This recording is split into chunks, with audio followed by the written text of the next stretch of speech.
G'day, my name's Chris Anderson and welcome to the Ando & Co podcast. Today I'm super excited to be sitting down with Shane and Jarrett from Happy Valley Brewing. We're right here in Stafford. Just as a quick intro before they jump in, Shane looks after the venue here, Jarrett looks after the brewing. Guys, what can you tell us about yourselves? Well, thanks, mate. It's good to see you. We actually started this brewery in August 2020. So it came from, 19 months in now, and it might look like a time when it was right in the middle of COVID, but our groundwork was a few years leading up to opening our doors. We originally met in Newstead. My background was crane driving and dogging, and I did a 15-story in Newstead, right next to Newstead Brewery, where Jarrett was the head brewer. So my craft beer background was only a couple of years in, and I'd take my beer into Jarrett and ask him if he could give me some pointers on how to make better beer and just maybe ferment temperatures, different grain bills, and just go through how I can improve my craft beer at home. And we ended up to where we are now. We ended up talking, and I did a bit of work experience in the brewery with him because I wanted to open a brewery. All my mates kept telling me, you should open a brewery, Shane, it'd be great, And when I met Jarrett, he ended up saying to me, he wants to go out on his own and do his own thing as well. And so I was like, why don't we just start something together, mate? And so fast forward a few years, here we are in Stafford, Happy Valley, 16 different taps, different beers, living life, having a bit of fun. The fun also comes at a price. Like, it wasn't just all smiles and good times. The construction side of things, the council side of things, the liquor license, the funds, what we originally thought how much it was going to cost to open a brewery was very naive. The figures that we have down on paper are something that we overlooked, I think. And then just the timing. So talking with the town planners, as a material change of use with the town planners, a 3-month turnaround is what we were expecting. We didn't know it was going to take 13 months. Wow. Yeah, and so our budget was X amount, and we ended up going 3 times that amount just for our planning side of things. So, it got blown out of the park from very early, and we nearly walked away 3 or 4 times because our funds were getting chewed up before we'd even brewed a beer. So, and unfortunately, that seems like a fairly normal story if you're starting a brewery. Yeah, things are going to take longer than you expect. Yeah, holding costs are fairly huge as well. Once you start spending money, you need to start paying your repayments on that. You pay your rent, you pay your outgoings. All of these things have to come into account when you're doing it. And if you don't open your doors, you're going backwards twice as fast because you've got no income coming in. Yeah. So, we did all our groundwork. We ended up officially getting the keys on the 8th of June 2020. Mm-hmm. Exactly 2 months later, on the 8th of August, we opened our doors. So the only thing we had projected our schedule of works, so what we wanted at what time, and the only thing we really had a hold up on was the burner. We got a 60 kilowatt gas burner on our kettle. We didn't realise that wasn't a part you just buy off the shelf. It actually has to get built, and then a Class B gas certifier's got to certify it. Mm-hmm. Then when it gets installed, it's got to be certified again before you can even use it. Then once that was running, we wanted to open with 10 beers originally, but that put us back, so we only opened with 5. Yeah, right. But because it was only a week and a half, the next week and a half we had our 10 beers on tap, which is what we wanted to do originally. So we're only out by a week, which wasn't too bad. Awesome. And Jarrett, from a beer perspective, what was it like starting out and deciding the range that you were going to brew?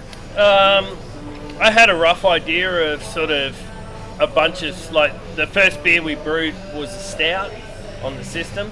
And the reason I picked a stout because... it was good. Well, the reason I picked it was a stout's easy to cover mistakes. So okay. It was like a beer that... It was like just to test my system, I needed to brew something, and I'm like, a stout you can put in a multitude of any grains. As long as you've got enough roast malt and chocolate malt and stuff, it'll be a stout. So that was kind of that brew, like just to really iron parts of my system. I'd run water through it and everything, but you know, to start understanding it, the first beer was a stout, but then the first, I think we opened with 5 or 6 beers. 5 beers. But yeah, so from there, it was just beers that I just wanted to drink, really.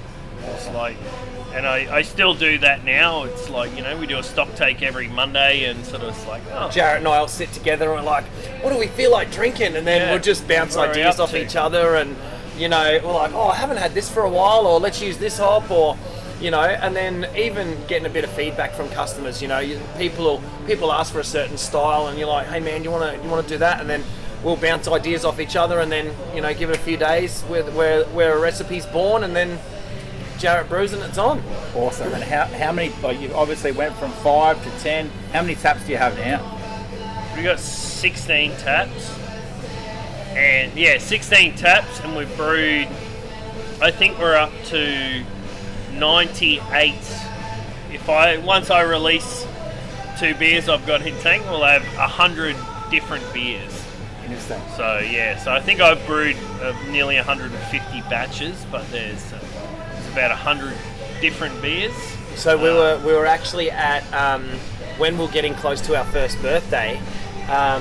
We were about 2 or 3 weeks out, and Jarrett was doing his forecasting for what beers is going in what tanks, and we were just up to it was like 96 brews, and we were, you know, a week out or something of hitting our first birthday, and then just before our first birthday hit 100 brews on the first birthday. So 100 different brews in our first year was that was a bit of a milestone as well. Awesome. And from a venue perspective, like obviously you set up this craft brewery in Stafford. Like it's in a sort of industrial area. Obviously you got all the people who work in this area who love to have a beer after work. How did it all start out in terms of building a following? So building a following, that's a really good question, because you can't just automatically get followers, and so we ended up it was January 2020 when we'd secured the venue. We're getting closer with our town planning and our development application, but we needed to build that group of following. So we called on 4 Hearts at Ipswich, and we started brewing work kits out there, set up our Facebook page, and so Jarrett and I, this is when it started. We started going into lockdown, and people couldn't get out of their houses. We were making this beer and we needed a following, so we tried to target the homebrew community that wanted to brew at home. So we'd go and make 60 to 80 work kits at a time, and then we'd offer free delivery. So we're driving around in our utes, dropping like work kits to different home brewers, and you know, you do one post and you get like 4 more followers, and then somebody we leave a sticker on the work kit, like Happy Valley sticker. Yep. So then these stickers end up everywhere because we're punching out all these work kits. You know, one person talks. We'd always ask the person, the home brewer that does the brew, to throw a photo up on the socials. So we did a sour kit one time, and we ended up with all these different beautiful coloured beers like pineapple and guava, dragon fruit, and you can imagine the colours in those beers. So we gathered a social media following just from doing those work kits. Then it was, so just to give you a few dates, it was Thursday the 6th of August. We didn't have our final approval to open the doors here. It was 8:45 in the morning when we finally got our tick and flick that everything was good. The pressure was off, and yes, we could open the doors. We put a post on the socials. Jarrett and I stood in the middle of the brewery and with our 2 flags and said brewery open. We put that post on at 1:45 in the afternoon. By 1:45 the Friday afternoon, the 7th of August, we were opening on the 8th of August. We hit 20,000 people on the social media. Wow. It was about 3,000 people an hour. We were sitting here just getting goosebumps, like watching it grow, and like every time you check in, it was like, you know, 3,000 more people, and then, you know, 500, then 500. It was really overwhelming, and you know, it was the start of our long career and our so much work that we'd actually put into opening this craft brewery. Fantastic. When we opened the doors on August, so we had all our family come in and help us out. You know, we didn't we didn't know what to expect. By 10 to 12, when we opened at 12 o'clock, there was a lineup around the block. Amazing. We were capped at 50 people, so we had to stand at the door and say, sorry guys, you can't come in, and there was a changeover of people, and it was really overwhelming, and really grateful that people needed this in the area, and I think it still stands to this day that people love Happy Valley like we love Happy Valley. Absolutely. So good. And so obviously everything's working from setting out these work kits. You've got all these different colourful beers. You've got 20,000 people viewing all the socials. And then people got to come in and try the beers. How did that go? It was amazing. Good. Yeah, I mean, like for me, like I'm not huge on awards. Like we enter things into award shows and that, but for me, personal like gratification or whatever of my job is not awards. It's me sitting here and us having 100 people here all enjoying the beer. Like, yeah. And I can sit. It'd be different if you had no one here because the beer was shit. Yeah. And you know. So Jarrett isn't like the awards and all that, but just to give you an idea of what kind of beer he makes. Yeah. We're 6 months in, still getting to know the equipment, still making a few beers, still learning. We enter 7 beers off tap into the Queensland Food and Wine Show. Mm-hmm. 6 months old. We're a brewery 6 months old. Out of those 7 beers, we get 4 medals. Wow. Right? So that was last year. This year, we've actually just had him again. This year, he decides to put 6 beers in. 5 medals this year. 5 medals from 6 beers. Like, can make a good beer. A lot of the times that we have had people say, oh, look, I'm not too fond on that. That beer will win an award, and then it's like it's icing on the cake for us because we know it's a good beer. We know that some people's palate might not like those styles, or so it's up to each individual. But when it gets judged by certified judges, and you know you're getting good points and a good rep for what you're making, unreal. And is there any specific beer that's particularly interesting for you that may have been or may have not been award-winning that you'd like to sort of walk us through? I don't know. Caramilk Stout? Yeah, Caramilk Stout. I guess Caramilk Stout was just, an idea. I have a lot of my sours come from just food and enjoying food and cooking and different things. But Caramilk Stout, was an idea that I'd had a few beers and I was eating Caramilk Stout at home and Caramilk chocolate. Caramilk chocolate, and had the thought of Caramilk Stout, but then I went off wild tangents as I do, and came and thought a golden stout that didn't look like a stout but had coffee and chocolate and everything that tastes like a stout but it's not, and then put it in Jack Daniel's barrels because I had barrels. So I was like, that'll work. I walked in here today, and every time I walk in, I'm excited to see what's on the board because it's always something new and different. And it's obviously cool to walk into a brewery and know that you're going to get a certain style of beer that you love.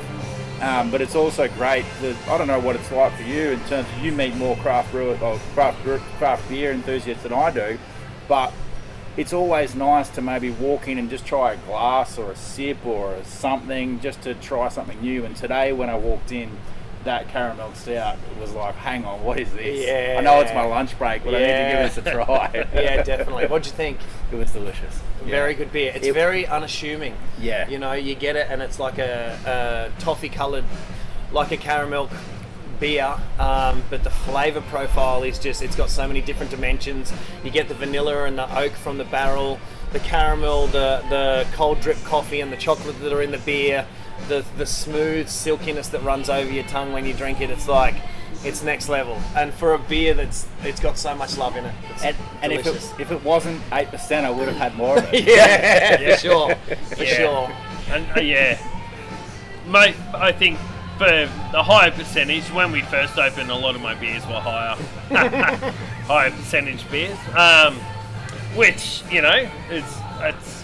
I'm the type of person that likes to drink higher percentage with less volume kind of thing. Doesn't always work out like that, but yeah, so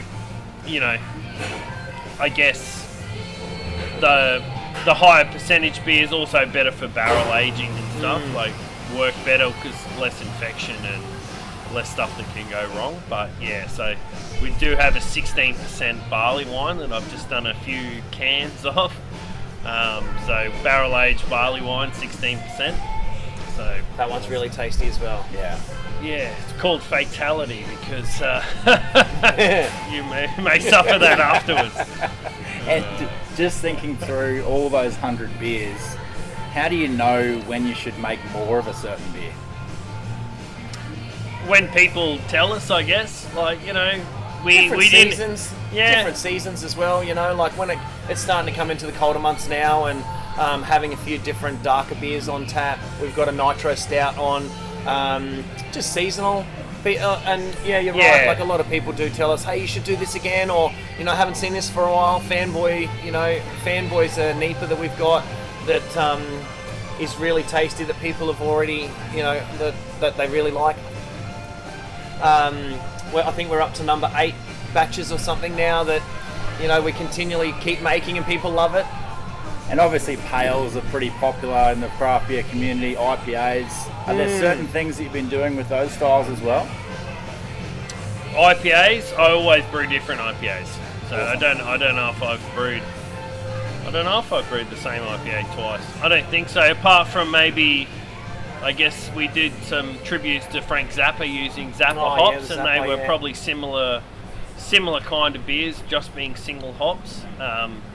But other than that, I like just trying combinations. I do a lot of research on what might work and different things. So I'm always trying to find new hops, and you know, there's such a variety out there. And you know, you have guys like Hilltop Farms growing stuff that's in Brisbane, hops in Brisbane, that a couple of varieties that aren't available commercially. So you get to do cool stuff with that too. So yeah. And so obviously, fast forwarding.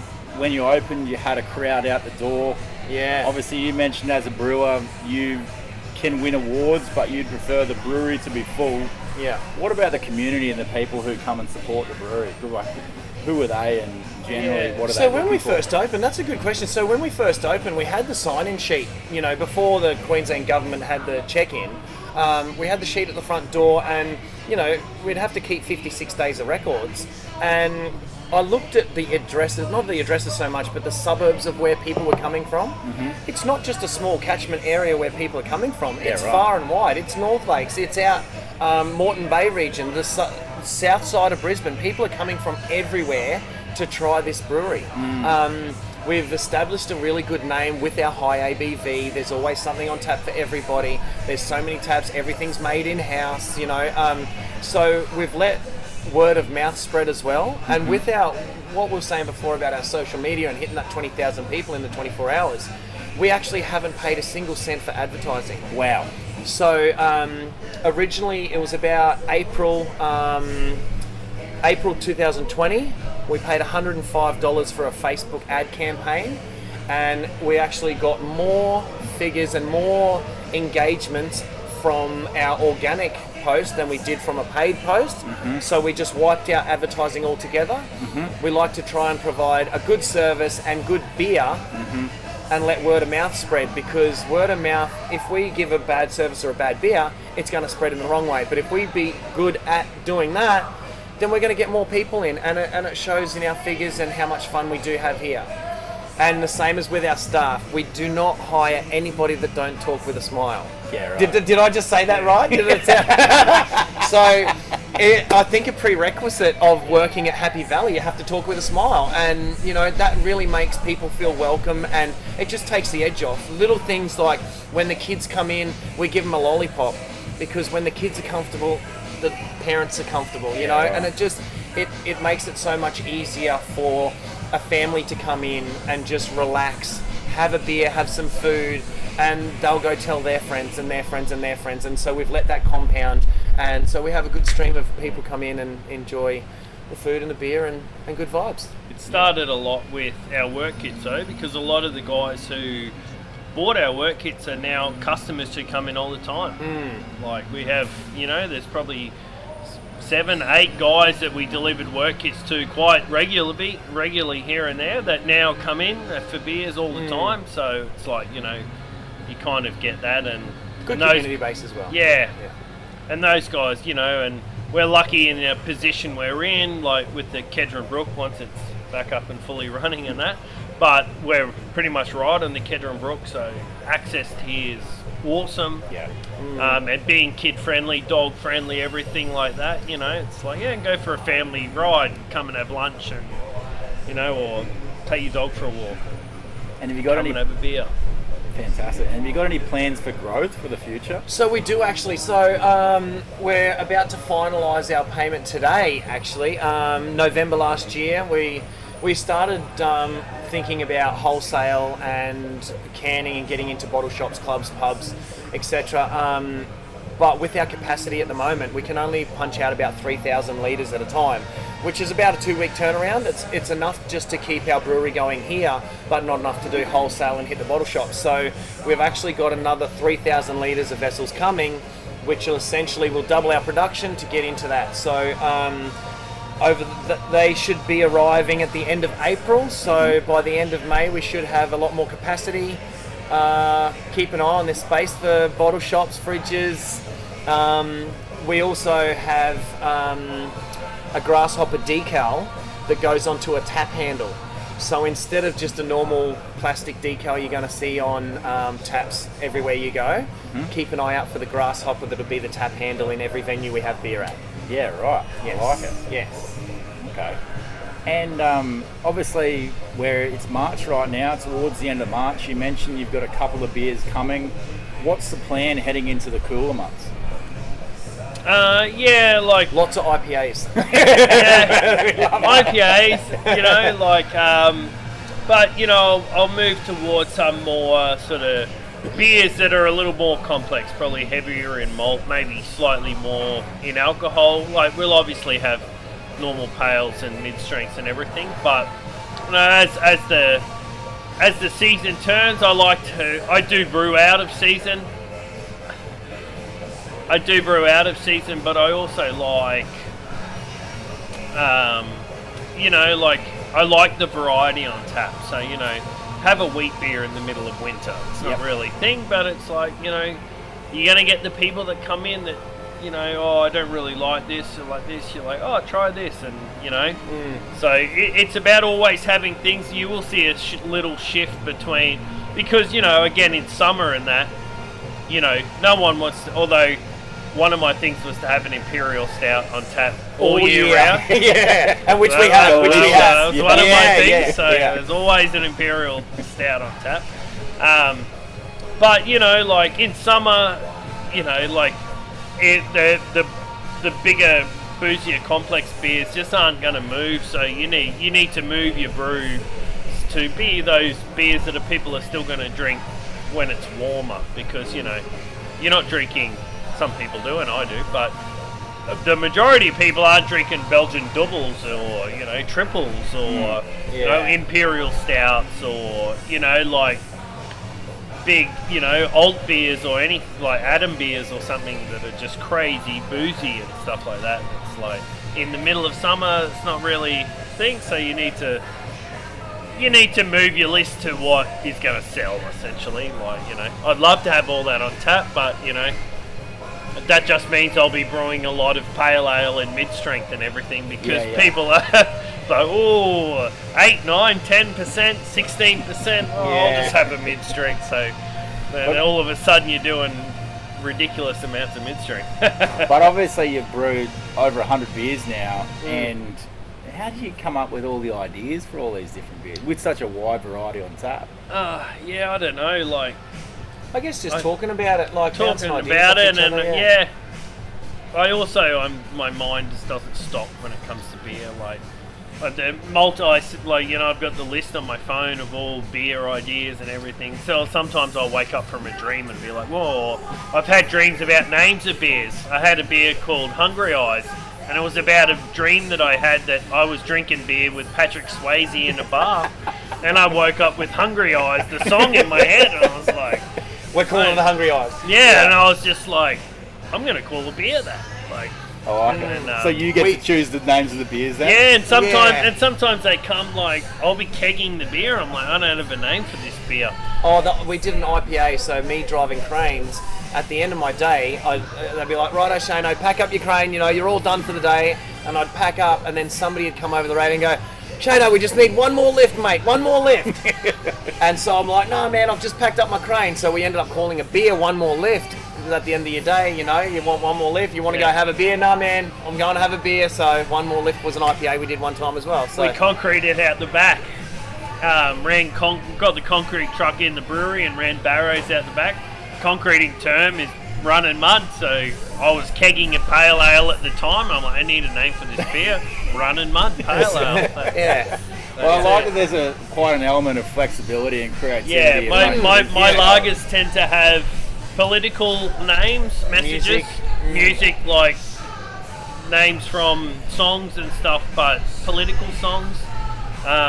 For no reason other than I'm a huge music fan and, like, I want an outlet, a protest outlet. Sometimes there's been some people that, things have happened to us in a business where it's like, I can't say something to that person, so I'm going to name a beer that's like just, that was a good one. Yeah. And obviously, we're sitting here in the brewery right now, recording this podcast.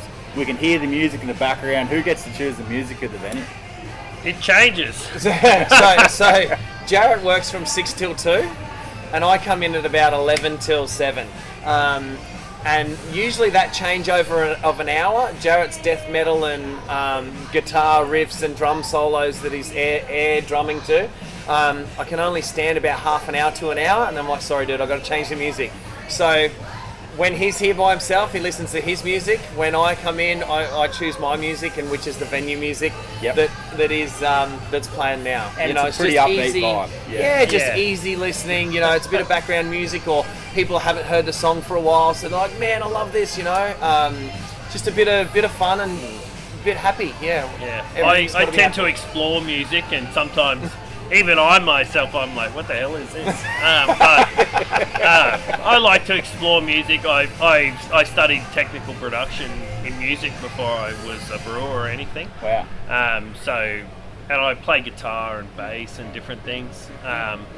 Like music's a big part, and I know I'm also, I put music onto how I'm feeling or what I need to get done. Yeah. I was cleaning this morning and I was not in a great mood because of it, and I had Metallica going. I think the people across the road probably would have been, their ears would be sore from how loud I had Metallica going. I was angry also. Obviously, you've brewed over 100 beers. You've had days where you've had 20,000 people view content. There's all these amazing things that we could get excited about you running a brewery. Obviously, there are days that aren't easy as well. Oh, yeah. When you think about running a brewery now compared to what you were doing before, yep. What do you think? Like, so the biggest thing for me is like I live my life very fast. I've got something going on all the time, and it's usually when I've had a day off and I've let my brain reset, and then I'm like, okay, I've got to go get it. I've got so many things that I want to do because I've had time to sit and think. Yep. And then I'll come in and I'll be like, okay, I've got 500 things that I need to do, and I'll start stressing and get anxious and get really, my brain goes into all this fuzz, but I've got 16 taps behind me. So I'm just like, okay, just have a beer, calm down. And as soon as I have that beer, I'm just back to a normal level. I can revisit the situation, no more stress in my life, have a beer, relax, have a chat to Jarrett, and we just work our week like that. So my week starts from a Wednesday or a Tuesday. His starts Monday, a day earlier.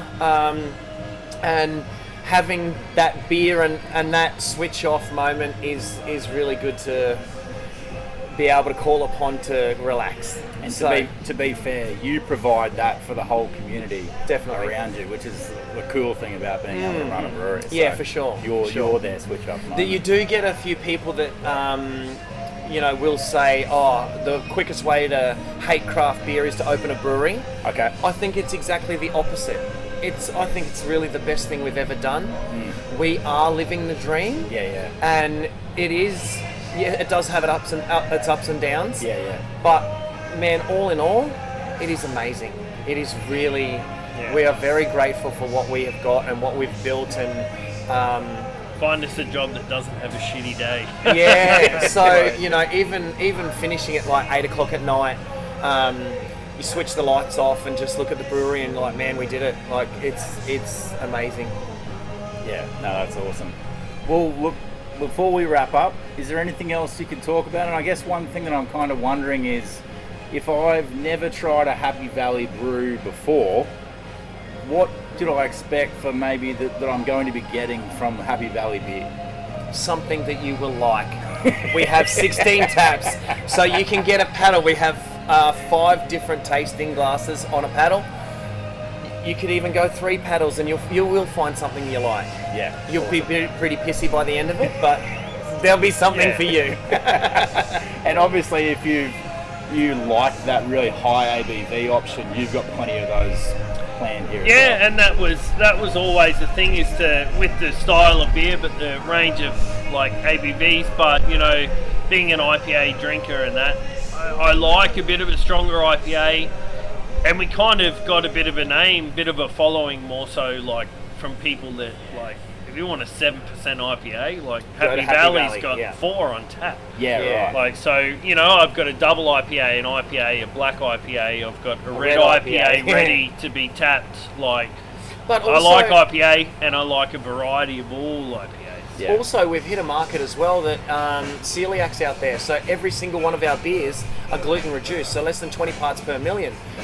So when people come in and they'll ask for a cider, I'll usually ask, is it because you're celiac or you just prefer cider? And 50% of the time it's because they're a celiac. Mm-hmm. Once they've realised that all of our beers are gluten reduced, having that smile on people's faces when they can actually drink a beer that they haven't been able to drink for so long with no gluten reaction whatsoever is really overwhelming as well, and it's amazing to see. Fantastic. Really good. Well, guys, thanks very much for sitting down with me today. I really appreciate your time. No worries. And looking forward to having plenty more beers here in the future. Definitely. Thanks, Thank you.